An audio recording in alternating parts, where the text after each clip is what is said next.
What would you tell your 16-year-old self, man?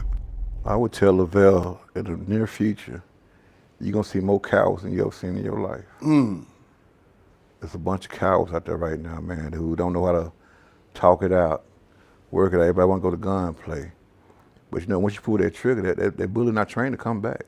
Mm. That bullet sent out to handle his business. And a lot of that business you really don't want. I never been to the penitentiary, thank God, but a lot of my friends who have been, and they would always tell me, say, man, keep doing what you're doing, bro, 'cause this ain't where you want to be. Yeah. And like I said, they were my guardian angels, man, the ones who actually, did the dirt and was like, bro, this is not for you. It's not for Mm. you. Just keep telling jokes and and keep playing with them dogs, as they always say. Keep playing with them puppies. Mm. Mm.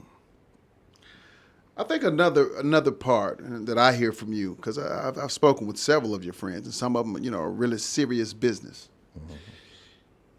Sounds like you have a willing and a big heart. You're willing to help them. Tell me about that. You know what? I'm a firm believer that everybody got a story to tell, man, that can help the youth of nowadays and even help old folks, as long as they sit back and just listen. And for the ones who came from where you're going, you might as well listen to them because they tell you they ain't where you want to be. I got a call recently from a younger man. He has to be about 35. That tells you I'm old, because I called him young. And he said, man, I was watching Living Testimony, and now I kind of understand this city. I understand Dallas. He's like, I understand things that I didn't know anything about. See, they didn't know about Dallas before Crips and Bloods. They didn't know about box heads and stuff. So can you give us just a brief summary of what a Saturday night or what a Sunday night would look like in the 80s and 90s? Oh man, we talking about going to Bachman Lake back in the day, Keys Park back in the day, um, hanging out at Glendale back in the day, Rivershine Park back in the day. Man, it was a beautiful thing. The girls in the bike tights. Uh, everybody around just mind their own business in their own zone. And back then, really a lot of hating, man. Wasn't a lot of hating going on, man. Everybody just really enjoying themselves, man. And those, I say, were the good old days. Okay. Now, I am going to say this because I got to refute a bit of it, and that is this. I still lost a lot of friends back then too, to Uzis, and there was an era in which it was very dangerous. Matter of fact, the highest crime rate in the United States, the Wilding period. Do you recall it? Tell me about that. With a bunch of shooting going on and the carjacking and Yeah, man, those were the scariest days to be on Camp Wilson, man. absolutely. That was the killing streak back then. You go up and down Camp Wilson, that's when the carjacking started, man, and the shooting started. And like I said, cats didn't fight no more after a certain while. It was a bunch of shooting. And after a while, we could become numb to it. It was a norm. Joe Blow got shot down the street. It was a normal thing, which is not nothing to be normalized. But it was a normal thing back then, man. It sounds like trauma, you Yeah. know. And so, I've spoken openly.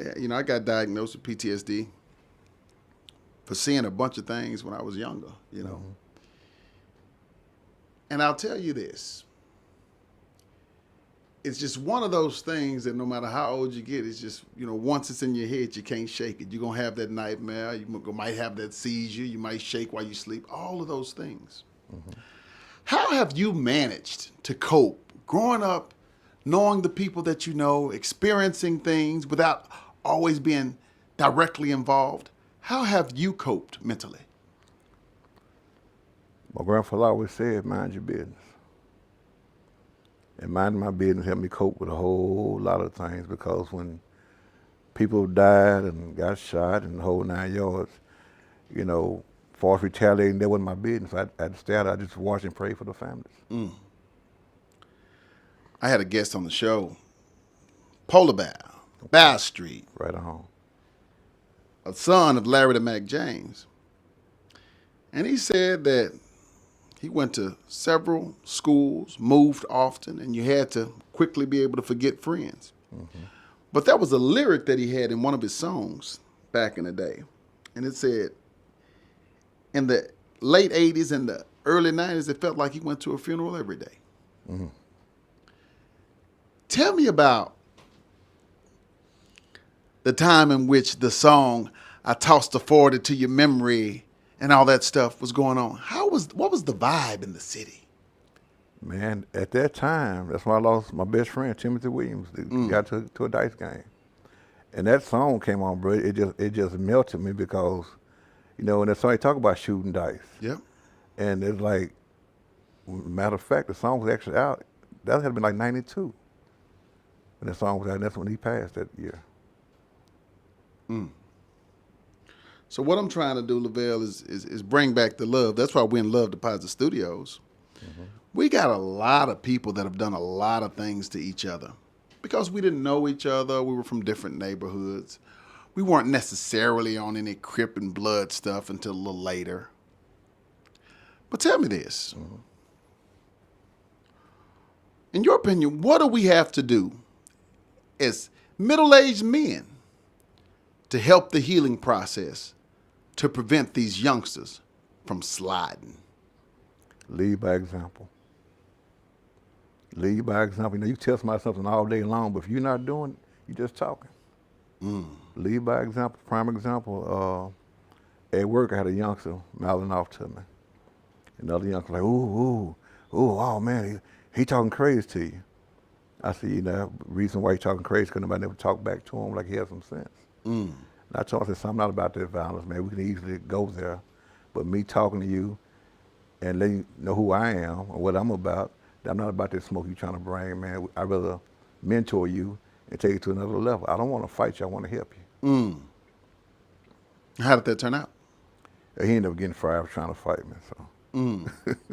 Hey, you win some, you lose some. Yeah, but I'm glad I had to talk with him or whatever because, you know, well, I said trying to fight me, he was talking or whatever, but he actually didn't cross that line because his son, if you touch me. That's a different thing. Yeah, Right? you can talk all day, but if you touch me, we're gonna change a bunch of lives around here. For the people who witnessed what I did to you, and for the people who got to deal with you once you go about your business. Okay. All right. Listen, he said, I'm not a killer, but don't push me. Exactly. Well, listen, man, Mr. Polk, I mean, and I'm gonna call it out, and I'm not ashamed of it. Mr. Polk brought me Suave Dre. He brought me Picasso. He brought me Tanya B. He brought me Antoine Jemison, and y'all ain't seen that yet. And he's bringing me some others, but you're going to have to stay tuned to see them. But man, I want to shout out anything and highlight anything that you're working on, how we reach you, your Cash App, your pictures. How do we find the picture freak? Google Picture Freak, and he'll find you. Just that simple. I'm on Facebook under Lavell Polk. Instagram, The Picture Freak. Maybe your girlfriend's phone number in her book. You'll find me anywhere. Just look for me. I'll be there. Hey, man, it's been my pleasure Appreciate you. and an absolute honor, man, to have the person that links chain fences together in my life and on my show, Living Testimonies. And hopefully, we walked you down through that with Patches the Dread.